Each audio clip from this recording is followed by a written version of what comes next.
नहीं, आप कहते क्यों नहीं हैं? आप इस बात को किसी मीडिया ने कहीं उठाया नहीं? खाली हम ही एक है जो अवेलेबल हैं, तो सब लोग हम ही से बात करने आ जाते हैं। लेकिन खैर, मुझे खुशी है कि आज के दिन आप लोग यहाँ पर आए मेरे उम्मीदवारी के बारे में बात करने के लिए। ये चुनाव मैंने बार बार जोर दे के कहा है कि बहुत महत्वपूर्ण है, क्योंकि आने वाले दिनों में ये दिशा तय करेगा कि भारत में प्रजातंत्र बचेगा या धीरे धीरे करके समाप्त हो जाएगा। अभी तक जितने संकेत मिल रहे हैं उससे यही लग रहा है कि हम समाप्ति की ओर बढ़ रहे हैं, और इसीलिए पूरे देश में घूमकर और मीडिया के माध्यम से और भी जितने माध्यम उपलब्ध से उनके माध्यम से मैंने पूरे देश में ये संदेश देने का प्रयास किया है कि ये राष्ट्रपति का चुनाव क्यों इतना महत्वपूर्ण है। अब आज वोटिंग हो रही है। मैं सारे मतदाताओं से अपील करना चाहता हूँ कि वो अपनी अंतरात्मा की आवाज़ सुने।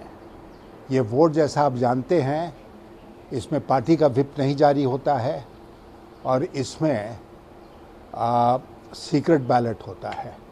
तो इसलिए हर किसी से उम्मीद की जाती है कि अपने विवेक अनुसार इसमें वोट डालेंगे।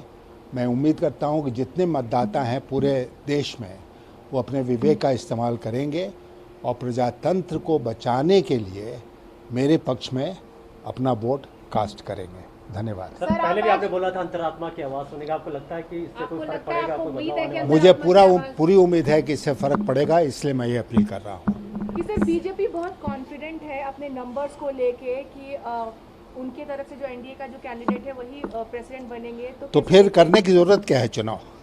बीजेपी कॉन्फिडेंट है तो डिक्लेयर कर दें, चुनाव कराने की जरूरत ही नहीं। बेकार दिन भर बर्बाद हो रहा है। उम्मीद कर रहे थे वो भी अब द्रौपदी मुर्मू का सपोर्ट एक्सटेंड कर रहे हैं।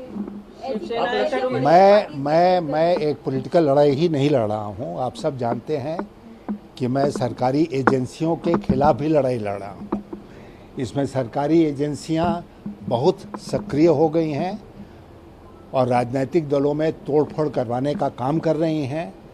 लोगों को इस बात के लिए बाध्य कर रही हैं कि वो उनके पक्ष में वोट डालें, और पैसे का भी खेल हो रहा है। सर, क्या आप आज